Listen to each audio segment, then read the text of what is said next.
Ketika CVT panas, dia tidak mampu untuk digas. Jadi sekalipun digas, tenaganya nggak ada sama sekali, loyo, bahkan mobil stop. Jadi dipstick ini dibuka, kemudian ditarik seperti itu, keluar asap Pak dari sini. Ketika masuk D, mengentak, jeduk. Nah, di awal itu? Di awal. CVT itu panas, itu kan sebenarnya CVT ini nggak bisa buat RPM tinggi secara terus-menerus. Jadi oli CVT-nya masuk ke sini, kemudian akan didinginkan. Nanti kalau udah 85 derajat, kipasnya akan nyala. Bagaimana dengan pengalaman Mas Hardi sendiri menggunakan CVT?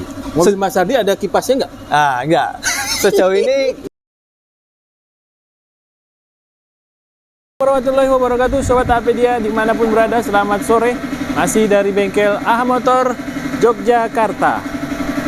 Sobat Apedia yang sedang memiliki masalah dengan kendaraannya, apakah itu power steering EPS-nya bunyi-bunyi ya, atau mungkin kaki-kaki, atau mungkin bahan bakarnya, tangkinya kotor, harus kita bersihkan, atau yang lebih parah lagi mungkin ya, oli banyak yang rembes di mesin. Silahkan bergabung di bengkel AH Motor, kita bantu permasalahannya, insya Allah bisa diselesaikan.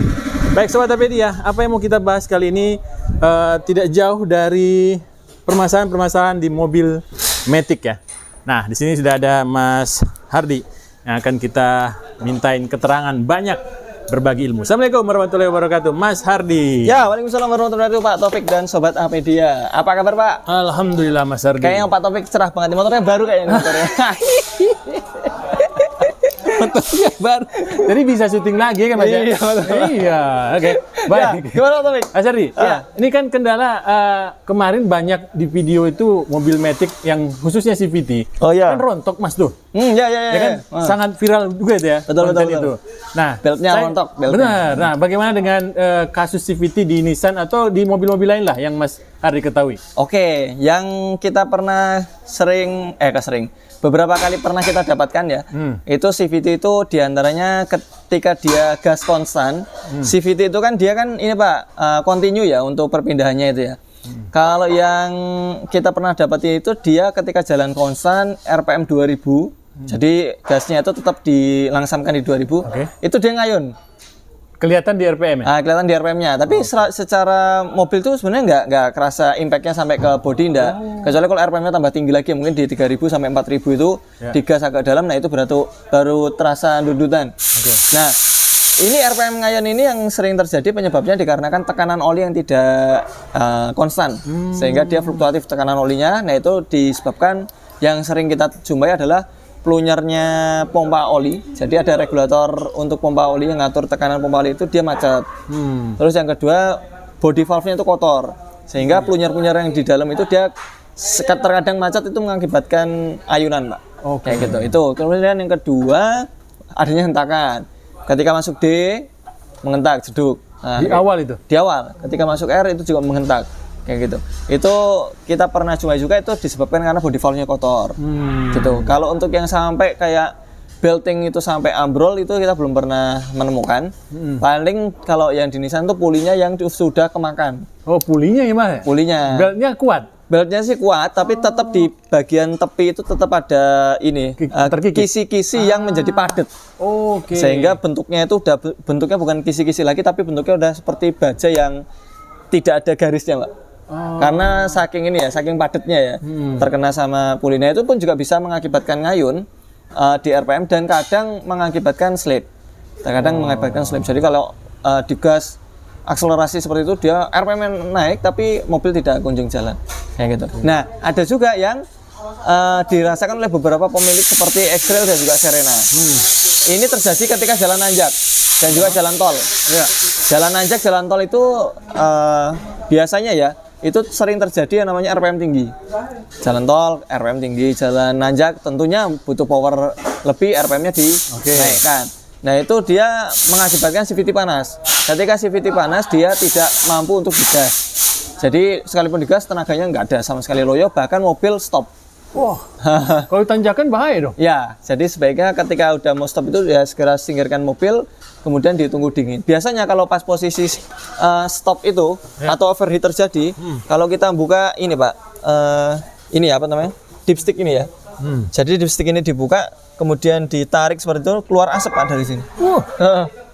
Kita pernah dapatkan informasi tersebut kalau misalnya dia udah keluar asap seperti itu, biasanya mobil jadi loyo Pak, jadi nggak bisa digas. Nah itu yang sering terjadi di mobil-mobil Serena C24 dan juga C26 dan juga T31 ini Pak. Yang ini ya? Ya ini harus menggunakan Dremin untuk ngambil ininya, plastik kepalanya. Bisa nggak? Jadi kalau kita buka ini, tutupnya seperti ini, itu biasanya keluar asap dari sini Pak. Karena pas saking panasnya. Kayak gitu. Ya? Dari dipsticknya ini, dari lubang ini. Iya. Nah, itu dikarenakan apa? Karena dia saking panasnya. Makanya ini ya mungkin ini kita belum pernah riset atau melakukan penelitian. Untuk kasus ini kalau misalnya dia ditambah cooler seperti apa? Karena penyebab panas itu kan sebenarnya terjadinya gesekan antara puli sama beltingnya. Puli sama beltingnya ini ketika dia bergesekan, terus kualitas olinya jelek, itu dia mengakibatkan overheat Pak. Jadi panas berlebih di area CVT-nya sana. Sehingga yang akan kita coba di sini adalah dengan cara mendinginkan olinya. Ini customer sudah membawa spare part-nya sendiri. Dia membeli cooler di toko online. Kemudian bentuk coolernya seperti apa? Ini dia ini Pak. Modelnya kayak ada tambahan radiator. Nah, seperti ini kotak ya. Jadi modelnya kayak kondensor gini Pak. Ini kondensor, ini belakangnya ada radiator ya. Nah, ini yang warna hitam ini. Ini yang akan menjadi media pendinginan oli. Jadi oli CVT-nya masuk ke sini, kemudian akan didinginkan. Beberapa ada yang pakai kipas, ada yang tidak pakai kipas. Yang ada di online itu. Tapi ini customer membelinya ada yang pakai kipas. Ditambah. Nah, oli ini didapat dari mana? Didapat dari cooler. Nah, dari sini. Nah, ini Pak. Di sini ada cooler. Oh iya itu. Nah, ini ada cooler teman-teman. Nah, di sini dia ditambah satu lagi namanya outputnya. Jadi di antara cooler sama transmisi ditambah satu lagi spare part itemnya untuk mengeluarkan oli. Jadi oli yang sirkulasi tadi keluar ke pendingin depan. Kemudian di pendingin depan itu akan didinginkan. Kalau yang produk yang dibeli oleh bapaknya ini, Pak Artadi ini, dia membeli produk yang disetting 85 derajat akan hidup motor fan-nya. Nah, ini ada modul tambahan ya? Ada modul tambahan. Ini kita lagi membuat ini rangkaiannya. Rangkaiannya sedang kami buat. Ini diantaranya ada relay ya tentunya Pak. Nah, relay di sini ini ada, kalau relay itu kan biasa ya, ada pemicu ya. Ini ada beberapa terminal, ada 85, 86, kemudian ada 30 sama 87. Ini dia sebagai 85, 86 ini sebagai 85, 86 ini sebagai kumparan atau yang menjadikan kemagnetan. Nah, kemudian 30 sama dengan 87 ini adalah jembatannya. Jadi yang menghubungkan antara 30 sama 87. Jadi ini ada yang dari aki langsung. Yang ini dari aki langsung. Kemudian ini yang masuk ke motor van. Nah, ini. Kemudian yang ini dari pemicunya ini yang terminal 85 ini pemicunya ini dari modul. Kemudian ini satunya ground.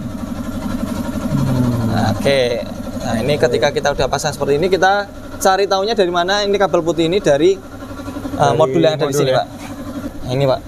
Nah, seperti ini sobat TPD. Nah, ini nanti akan menampilkan suhu yang ada di tadi depan, yang ada di barang sejenis kayak radiator itu, Pak. Yang untuk mendinginkan olinya. Nanti kalau udah 85 derajat, maka dia akan didinginkan oleh kipasnya akan nyala. Jadi meskipun mobil kondisinya kan kalau jalan nanjak, kalau posisi macet itu kan pasti jalan pelan, Pak. Sementara CVT kan tetap muter. Nah, kalau CVT dia muter, pulinya dia muter karena ikut gear primer, maka dia akan tetap muter dan menghasilkan panas teman. Kayak gitu. Sehingga kalau di sini terpantau, dia nanti di 85 derajat akan hidup dengan sendirinya, kemudian akan melepas panas yang ada di radiatornya tadi, Pak. Nah, itu harapannya nanti olinya itu akan didinginkan. Kalau olinya dingin, bisa mendinginkan, ya nggak dingin beku kan ya, dingin sedingin RS ya enggak ya. Paling nggak turun panasnya, itu bisa mendinginkan yang puli, karena di dalam puli itu kan sebenarnya seal, Pak. Seal sama piston. Nah, itu kalau misalnya seal itu kan dari karet. Kalau terlalu panas tentu karetnya akan loyo. Sekalipun ada tekanan besar, kalau karetnya loyo tidak ada pemampatan, maka tidak akan ada tekanan. Sehingga yang terjadi slip atau menjadi susah untuk gerak mobilnya. Kayak gitu. Nah, kalau tadi kita cek ketika dibuka itu dia keluar asapnya, itu kemungkinan lebih dari 114 derajat. Seperti itu. Panas. Berarti kalau kondisi normal itu berapa derajat sebenarnya, Mas? Kalau normalnya itu ada namanya poin-poinnya sih, Pak. Ada poin-poinnya. Dia rata-rata sih bermain di angka 80 sampai dengan 100-an lah ya. 80 sampai 100. Itu kalau misalnya sampai 100 ke atas, 114 ya, itu ke atas itu bisa panas sih. Makanya ini kita coba dengan ini kita buatkan sedikit gambaran ke teman-teman bahwasanya cooler itu atau oli itu kita dinginkan melalui cooler. Jadi nanti impact-nya seperti apa biar customer yang menceritakan. Oke. Bisanya mobil ini berjalan itu dikarenakan komponen di dalam transmisi yang bernama puli sama belt itu saling menarik. Jadi kalau kita bicara teman-teman motor CVT, motor CVT itu kayak motor matic ya, itu dibuka sistem yang kayak rantai itu. Kalau motor-motor lama itu rantai, ada penutupnya itu dibuka, itu ada puli CVT. Betul. Ada puli yang depan, ada yang puli yang belakang. Itu nanti kalau misalnya dia awalan jalan itu biasanya puli depan itu belum begitu mengembang. Tapi kalau udah jalannya udah agak kencang, puli depan akan mengembang. Jadi putaran yang besar itu ada di depan. Betul. Sehingga yang belakang menjadi putaran yang lebih kecil. Nah, perbedaan putaran atau perubahan putaran ini yang tadinya putaran depan itu misalnya rasio perbandingannya itu dia lebih kecil menjadi besar-besar itu kan dia kan karena menggigit puli bajanya, Pak.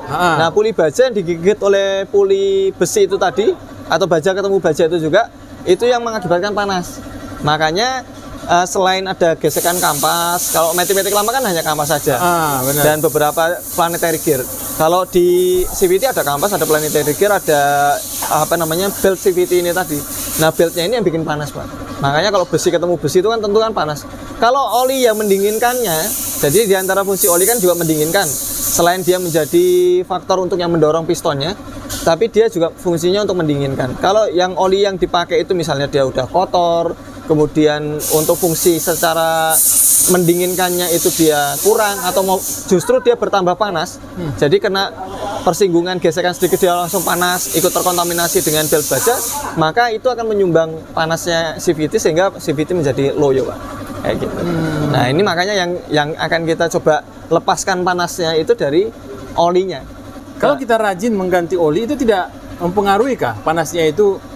Betul. Jadi di antara bentuk supaya mobil ini dia efisien kerjanya, optimal kerjanya itu memang mengganti oli secara rutin, Mbak, secara berkala dengan memperhatikan poin deterioration date-nya yang ada di scanner. Tapi beberapa kondisi kan akan mengakibatkan oli tersebut meskipun baru itu tetap bisa menjadi panas. Karena panas ini kan bisa tercipta karena gesekan tadi, Pak. Misalnya tanjakan, jalan tol panjang itu pas lagi tol panjang mungkin kita yang dinamanya di tol adrenalin memuncak, kemudian kita nggak sempat memperhatikan RPM, tentunya RPM 3.500 itu secara konstan itu gitu ya. Sampai dengan 4.000 itu kan kadang kan mengakibatkan panas berlebih. Nah, kayak gitu. Itu yang bikin meskipun oli baru bisa jadi oli tersebut bisa saja mendidih atau mendekati titik didih. Bagaimana dengan pengalaman Mas Hardi sendiri menggunakan CVT? Mobil Mas Hardi ada kipasnya nggak? Nggak.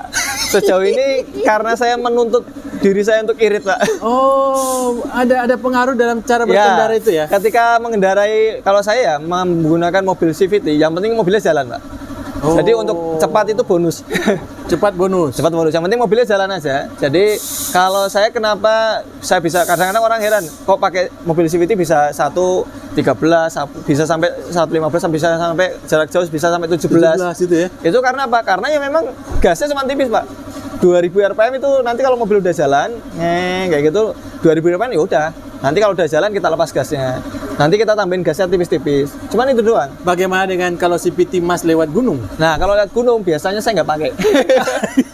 Karena keperuntukan CVT kalau menurut saya pribadi ya, ini pendapat saya. Itu kalau CVT itu ya memang cocoknya untuk mobil-mobil perkotaan. Jadi kalau pulang ke Gunung Kidul saya pakai Nissan Mars yang non CVT. Tapi kadang-kadang kalau di kota-kota saya pakai Serena yang C26. Kayak gitu, Pak. Tuh. Nah, terus kalau tips ya memang harus kita menggunakan CVT karena mobilnya cuma CVT. Ya. Lewati gunung. Bagaimana? Lewati gunung ya paling enggak pertama gini, hindarin RPM tinggi karena penyebab CVT itu panas itu kan sebenarnya CVT ini nggak bisa buat RPM tinggi secara terus-menerus. Sesekali boleh lah. Sesekali boleh karena menghindari panas. Tentunya panas ini kan berefek dari RPM yang tinggi. Terus yang kedua, olinya yang jelek. Jadi selain menggunakan mobil dengan RPM rendah, oli yang jelek itu juga harus segera diganti. Kemudian yang ketiga, kalau kita ingin melahap tanjakan, pastikan mobil tersebut tidak panas. Caranya kita tahu nggak panas gimana ya? Satu-satunya jalan adalah pertama coba matikan AC dulu. Matikan AC, motor fan-nya hidup nggak? Kalau motor fan-nya nggak hidup, berarti mobil ini belum terlalu panas. Guys, kita jalankan kayak gitu. Kalau saya seperti itu. Atau misalnya, masa matiin AC mas? Hujan-hujan kalau AC ini kalau AC nggak dihidupkan nanti ngembun. Ya udah, hidupkan AC tapi pastikan mobil tidak lepas dari tol. Jadi misalnya kita mau ke Tawangmangu dari Yogyakarta, atau kita mau ke Malang habis masuk tol, habis masuk tol, misalnya kita tadi sadar di tol kita sempat melaju dengan RPM yang tinggi, maka sebelum melahap tanjakan istirahat dulu, matikan mesin 1,5 jam, kemudian baru naik ke atas. Tujuannya biar kita dapat tanjakan itu tidak mendapatkan panas efek dari tol tadi, kayak gitu Pak Taufik. Kemudian yang terakhir adalah tentunya selain CVT, misalnya kayak mounting itu ya pengaruh terhadap ini ya, ketika kita mounting rusak. Mounting rusak itu kan dia kan megangin transmisi, Pak. Dapat tanjakan kita gas, itu getarannya akan masuk ke kabin, sugestinya jadi berubah. Nanti wah ini CVT saya jangan-jangan rusak, padahal bukan CVT yang rusak, mountingnya yang rusak. Kenyamanan berkendara. Kayak gitu. Karena mounting rusak itu kalau diakselerasi dia akan menimbulkan suara gemuruh, Pak. Brrrr, kayak gitu, itu kurang nyaman. Baik, pertanyaan terakhir Mas Ardi. Yang dimaksud dengan RPM tinggi saat berkendara CVT itu berapa ribu RPM sih? Biasanya kalau saya berpatokan 3,5 ke atas. 3,5 ke atas? 3,5 ke atas. Itu kecepatan berapa itu biasanya? 3,5 ke atas itu kalau rata-rata ya, itu bisa sampai 120-130-an. Itu posisinya itu lagi mau nyalip atau gimana? Posisi di tol itu kan konstan, Pak, biasanya ngegas. Nah, kalau konstan itu kan biasanya, kalau kita mau sesekali nyalip nggak apa-apa. Ya memang harus digas, jangan nggak digas. Tapi kan kalau sudah jalan, itu kan biasanya kecepatan konstan itu kan kita harusnya memperhatikan RPM, Pak. Kalau saya kecepatan konstan tuh kita ambil rata-rata 3.000 ke bawah. Jadi 2.500, 3.000, udah segitu aja. Mobil paling bisa dapatnya kalau 3.000 itu bisa sampai 110. 110 ya? 110-an rata-rata. Kebanyakan kayak gitu. Jadi 3.000 RPM udah 110. Kalau kita mau nambah lagi ya sesekali di gas nggak apa-apa, karena kan semakin cepat mobil melaju tentunya angin yang didapat dari depan juga semakin cepat. Kalau yang mobil bawaan pabrik itu kan memang air radiator itu masuk ke dalam coolernya CVT, Pak. Iya benar, didinginkan jadi, ya. Untuk menjaga kestabilan panas. Betul. Intinya seperti itu. Berarti kalau air radiator tadi bermasalah karena pompa motor fan-nya bermasalah, itu juga berpengaruh. Makanya dibuat pendinginan oli terpisah. Jadi olinya kan tadi kan nggak didinginkan, hanya membutuhkan pendinginan air dari cooler. Yang ada di CVT coolernya itu. Betul. Nah ini kalau untuk yang kasus ini kita ambilkan satu space dari penjual cooler ini, kemudian dimasukkan ke dalam coolernya yang ada di depan. Jadi olinya tadi masuk ke cooler depan, kemudian tetap masuk ke dalam lagi. Airnya masih tetap masuk, Mas? Masih. Oh, tetap jadi masuk airnya itu hanya bercokol di coolernya saja, Pak. Oke. Tapi kan cooler ini kan nggak terlalu berpengaruh terhadap oli yang ada di dalam. Karena oli yang di dalam tadi keluar langsung ke ininya, pendinginnya yang ada di depan tadi. Baik, Mas Ardi. Ini biayanya berapa, Mas Ardi? Ini untuk pemasangan 500.000. 500.000. Kalau untuk alatnya sendiri berapa? Alatnya sendiri customer yang bawa sendiri kan, Pak. Kalau kemarin saya sempat bincang-bincang 3.500.000 sampai 4 juta. Oh, tergantung merek masing-masing mungkin. Tergantung merek masing-masing. Dan 4 juta itu kalau yang di sini udah dapat kipas. Dapat kipas ya? Udah dapat kipas. Tuh, dia dapat kipas nih. Nih 4 juta, 3 juta sampai 4 juta tuh. Iya, mungkin yang harga 3 jutaan ke bawah nggak ada kipasnya, Pak. Tapi modulnya dapat ya? Modul itu kan untuk mengatur kipas. Oh iya. Jadi kalau yang tidak ada kipasnya tentu nggak ada modul. Dan beberapa kami pernah temukan juga, jadi mesti minta garansi ke supplier ya, bahwasanya cooler yang dipakai itu tidak ngolet. Oh. Karena kan cooler kan bahannya kan aluminium, Pak. Kalau yang beberapa itu kan coolernya diganti, Pak. Yang ini. Nah, coolernya ini dia diganti. Nah, yang diganti itu platnya itu lebih tipis. Jadi kalau lebih tipis kena panas dia malah melengkung. Waduh. Nah, olinya keluar. Waduh, buat kerjaan itu. Iya, jadi ya waktu itu Pak Dudi, saya ingat yang pasang beliau. Kemudian beliau pasang, terus coba komplain ke ini supplier, sama supplier diganti dengan yang baru.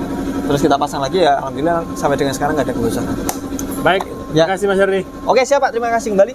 Udah azan asar. Yuk. Semoga video dari kami bermanfaat. Assalamualaikum warahmatullahi wabarakatuh. Waalaikumsalam warahmatullahi wabarakatuh.